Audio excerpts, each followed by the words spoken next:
अस्सलाम वालेकुम friends. C plus plus language सीखने की सीरीज़ में ये हमारा लेक्चर नंबर 21 है, जिसमें हम फंक्शंस को डिस्कस करेंगे। हमारे पास फंक्शन क्या होता है और सी प्लस प्लस में हमारे पास कितने टाइप्स होती है फंक्शंस की, ये हम डिस्कस करेंगे। फिर फंक्शन को कैसे जो है हम डिफ़ाइन कर सकते हैं, फंक्शन को कैसे कॉल किया जाता है, फंक्शन को कैसे डिक्लेयर किया जाता है, ये भी हम देखेंगे। फंक्शन की जो डेफिनेशन होती है वो कितनी टाइप्स की होती है वो हम देखेंगे। फिर उसके बाद हम जो है और भी कई सारे जो फंक्शन से रिलेटेड टर्मिनोलॉजीज़ है उनको डिस्कस करेंगे एक एक वीडियो में अलग-अलग, ताकि आपको जो है एक एक चीज़ का अलग से जो है पता चल सके। ठीक है, तो सबसे पहले तो मैं यहाँ पर आपको इंट्रोडक्शन में बता दूँ कि फ़ंक्शन जो है हमारे पास एक सेपरेट ब्लॉक ऑफ कोड या फिर एक सिंगल यूनिट होता है कोड का। ठीक है, जैसे हमारे पास प्रोग्राम होता है उसमें एक मेन फंक्शन होता है। ठीक है, एक मेन फंक्शन होता है, उसकी एक बॉडी होती है स्टार्ट और यहाँ पर एंड। ठीक है, उसके दरमियान में कई सारी स्टेटमेंट्स होती है। तो ये जो मेन फंक्शन है, ये मेन फंक्शन क्या काम करता है, तमाम फंक्शंस को कॉल करता है और उनको चलाता है, प्रोग्राम को रन करता है। तो ये एक फंक्शन है। हमारे पास इनके अलावा और भी सारे फंक्शंस है, जैसे हमारे पास मैथ के कई सारे फंक्शन है, पावर फंक्शन है हमारे पास जो पावर रिटर्न करता है। इसके अलावा हम अपने और भी फंक्शंस है, जैसे सी में हम पढ़ते थे प्रिंट एफ फंक्शन है, स्कैन एफ फंक्शन है। तो वो फंक्शन क्या करते थे, वो या तो प्रिंटिंग का काम करते या यूज़र से इनपुट लेने का काम करते। तो वो एक सेपरेट इसी तरह एक ब्लॉक ऑफ कोड होगा जो एग्जीक्यूट हो रहा होगा। लेकिन यहाँ पर हम मेन फंक्शन के अंदर उनको कॉल करते हैं और उनको जो रिक्वायरमेंट आर्गूमेंट होते हैं, मतलब कि वो क्या चाहते हैं हमसे, वो हम बदले में वो डेटा दे देते हैं और रिटर्न कर देता है वो फंक्शन हमें रिज़ल्ट। ठीक है, तो इस तरीके से दूसरी लाइन में यहाँ पर बताया कि फंक्शन का कोई नाम होता है, उसकी कोई रिटर्न टाइप होती है। ठीक है, रिटर्न टाइप से मुराद कि वो फंक्शन हमें क्या रिटर्न करके देगा, या इंटीजर रिटर्न करके देगा, फ्लोट रिटर्न करके देगा, या जो है कैरेक्टर रिटर्न करके देगा। और उसके कुछ आर्गूमेंट्स होते हैं। आर्गूमेंट्स क्या होते हैं, जो फंक्शन को हम पास करते हैं। जैसे मेन का फंक्शन आपने देखा होगा, यहाँ पर मेन लिखा होता है ऐसे करके मेन, और यहाँ पर कुछ नहीं लिखा होता। तो ये इस जगह पर हम आर्गूमेंट्स जो हम इस फंक्शन को देना चाहते हैं कि इस पे ऑपरेशन करे, तो उसको हम आर्गूमेंट्स कहते हैं। जैसे नीचे हमारे पास ये एग्जांपल है, तो ये हमें क्या कर रहा है, एक फंक्शन है जो एक एवरेज निकाल के दे रहा है। ठीक है, सही है। अब इसको हम दो नंबर्स पास कर रहे कि इन दो नंबर्स का एवरेज निकालो और उसको हमें रिटर्न कर दो। तो इसकी रिटर्न टाइप भी हमने यहाँ पर डिक्लेयर की हुई है कि फ्लोट में हमें, फ्लोट इसलिए क्योंकि एवरेज जो है वो गारंटी नहीं है कि हमारे पास इंटीजर ही आएगा। जैसे फॉर एग्जांपल 3 + 4 तो 7 बन जाता है, 7 को 2 पे डिवाइड करें तो 3.5 बन जाता है। तो फ्लोट वैल्यू भी हो सकती है, इस वजह से यहाँ पर फ्लोट रिटर्न किया। खैर ये जो है हम आगे डिस्कस करेंगे कौन सी जगह पे कौन सी डेटा टाइप यूज़ करनी है, लेकिन फ़िलहाल आपको इतना पता होना चाहिए कि हमारे पास एक फ़ंक्शन होता है, उसका कोई रिटर्न टाइप होता है, उसका कोई नाम होता है और उसके आर्गूमेंट्स होते हैं। ये जो दो है एक्स वाई, ये इसके आर्गूमेंट्स है। ठीक है, और रिटर्न टाइप इसकी क्या है, फ्लोट है। ठीक है, ये टाइप जो नाम इधर एवरेज के नाम से पहले लिखा होता है, इसको हम रिटर्न टाइप कहते हैं। अब मैं यहाँ पर आपको डिक्लेरेशन, कॉल और डेफिनीशन, ये तीन चीज़ें हमारे पास फंक्शन से रिलेटेड, इनको आपको मैं क्लियरली एक्सप्लेन करके बता देता हूँ। जहाँ पर हम मेन या कोई भी फंक्शन या मेन के बाहर भी हम कर सकते हैं, जब हम उसकी फंक्शन की रिटर्न टाइप और उसका नाम और उसके आर्गूमेंट्स जितने भी है वो हम लिखते हैं और उसको सेमीकोलन से एंड कर देते हैं, तो उसको हम कहते हैं फंक्शन डिक्लेरेशन। यहाँ पर हम फंक्शन डेफिनेशन, फंक्शन कॉलिंग, ये जो आप नीचे देख रहे हैं फंक्शन कॉलिंग और फंक्शन जो डिक्लेरेशन है, ये तकरीबन दोनों एक ही चीज़ होती है। सिर्फ दोनों में फ़र्क क्या होता है, कंपाइलर भी इसी तरीके से इसकी पहचान करता है कि रिटर्न टाइप फंक्शन को कॉल करते वक्त रिटर्न टाइप हम मेंशन नहीं करते, लेकिन डिक्लेयर करते वक्त हम मेंशन करते हैं। अब डिक्लेरेशन क्यों ज़रूरी होती है, डिक्लेरेशन इसलिए ज़रूरी होती है, जैसे कि हम इंटीजर टाइप का वेरिएबल बनाते हैं ना, तो हम कंपाइलर को बताते हैं इंट एक्स। हम डायरेक्ट एक्स भी यूज़ कर सकते हैं, लेकिन इंट हम क्यों बता रहे होते हैं, ताकि कंपाइलर को पता चल सके कि हम इंटीजर टाइप का एक वेरिएबल यूज़ करने जा रहे हैं। हमने उसको आगे यूज़ करना है, लेकिन हम बताते हैं, डिक्लेयर करते हैं।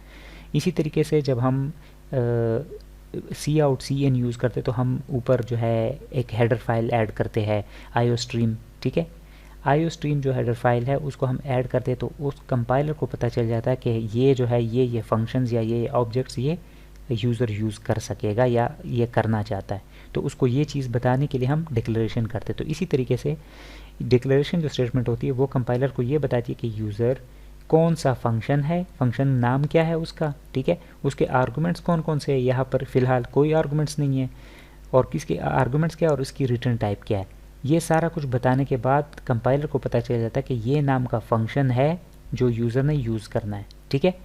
अब फंक्शन कॉल क्या होता है, जब जिस जगह पर यूज़र ने उसको यूज़ करना है, ठीक है, मतलब जिस फंक्शन को यूज़र ने यूज़ करना है उसको जिस जगह पे यूज़ करता है उसको हम कहते हैं फंक्शन कॉल।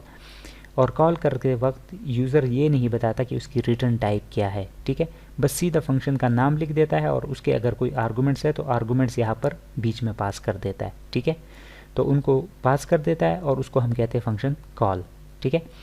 इसके बाद हमारे पास फंक्शन डेफिनीशन होती है जो कि दोनों से अलग कंसेप्ट है, डिक्लेरेशन और कॉल से अलग कंसेप्ट है। डेफिनेशन क्या होती है, डेफिनेशन ये होती है कि असल में वो फंक्शन वर्क कैसे करेगा, उसके आर्गुमेंट्स जब हम उसको सप्लाई करेंगे तो वो वर्क कैसे करेगा, उसकी फंक्शनैलिटी कैसी होगी, वो कैसे जो है आउटपुट जनरेट करेगा, तो ये सारा कुछ क्या है, ये हमारी डेफिनेशन है। तो डेफिनेशन में हम क्या करते हैं कि एक फंक्शन कैसे वर्क करेगा, उसकी एक बॉडी होती है, उसका नाम रिटर्न टाइप वगैरह तो होता है लेकिन उसकी एक बॉडी होती है, उस बॉडी के अंदर रहते हुए वो सारा प्रोसेस परफॉर्म करता है और वो जो रिज़ल्ट होता है जिस जगह पर उसको कॉल किया गया होता है तो उस जगह पर वो रिज़ल्ट अपना पहुंचा देता है। तो ये तीनों जो है हमारे पास अलग अलग चीज़ें हैं। अब हम जाते हैं वेज टू डिफ़ाइन फंक्शन। अब हमारे पास फंक्शंस को डिफ़ाइन करने के 4 तरीके हो सकते हैं। 4 तरीके कौन कौन से, जैसे मैंने आपको कहा रिटर्न टाइप होती है और आर्गूमेंट्स होते हैं। एक इसका वे है वो है टेक्स नथिंग। टेक्स नथिंग का मतलब कि उसके आर्गूमेंट्स नहीं होते, ठीक है। जैसे पिछली स्लाइड में हमने जो है माई फन का एक माई फंक्शन जो है हमने यूज़ किया तो उसके आर्गूमेंट्स नहीं थे, जो राउंड ब्रैकेट थे वो खाली थे हमारे पास, ठीक है। तो अगर कोई फंक्शन कुछ नहीं लेता आर्गूमेंट्स में तो उसको हम कहते हैं टेक्स नथिंग। और अगर वो कुछ रिटर्न भी नहीं करता, वॉइड रिटर्न करता है तो उसको हम कहते हैं रिटर्न्स नथिंग, ठीक है। और इसी तरीके से अगर कोई फंक्शन कुछ आर्गुमेंट्स नहीं लेता लेकिन रिटर्न हमें कुछ करता है, जैसे फ्लोट, इंट या कुछ रिटर्न कर रहा है, तो उसको हम कहते हैं रिटर्न समथिंग। इसके अगेंस्ट हमारे पास अपोजिट 2 और वेज है। टेक समथिंग के कुछ आर्गुमेंट्स ले रहा है, जैसे कि सम नाम का फंक्शन है, मिसाल के तौर पर सम है और मैं उसको कह देता हूँ x और y। तो अगर x और y में मैं कुछ वैल्यू इंटर कर दूँ, लेट्स से 5 एंड 6, और इसकी डेफिनेशन है हमारे पास यहाँ पर कि ये क्या करता है, सी आउट करता है, प्रिंट करता है कंसोल पे क्या चीज़, x प्लस वाई, ठीक है, ठीक है, सॉरी ये नहीं आएगा कोड्स, ठीक है। तो ये क्या कर रहा है, ये टेक्स कर रहा है, 2 आर्गुमेंट टेक कर रहा है, लेकिन रिटर्न क्या कर रहा है, रिटर्न वाइड कर रहा है। क्यों, क्योंकि इसी में ही प्रिंट हो रहा है, रिटर्न स्टेटमेंट हमने यहाँ पर नहीं लिखी, ठीक है। और यहाँ पर हम इसको वाइड लिखेंगे, इसकी रिटर्न टाइप वाइड सम, और फिर आगे आर्गुमेंट्स और इसी तरह आगे फंक्शन की बॉडी, ठीक है। तो ये है टेक्स समथिंग और रिटर्न्स नथिंग नेचर का।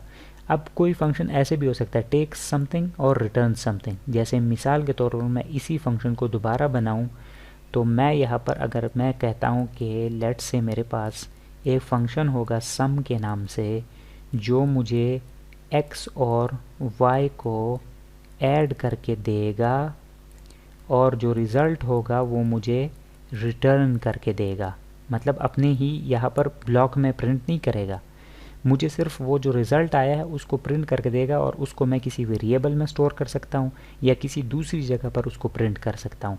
हालांकि मुझे इसमें प्रिंट करने की ज़रूरत नहीं है, तो मैं क्या करूँगा, मैं इसको सीधा बता दूँगा कि सिंपल मुझे क्या कर दो, x और y को ऐड करके जो रिज़ल्ट आया उसको रिटर्न कर दो। जैसे 5 और 6 है तो 11 इस जगह पर आ जाएगा और रिटर्न 11 का मतलब कि जिस जगह पर भी ये सम फंक्शन कॉल हुआ होगा उस जगह पर रिटर्न हो जाएगा 11।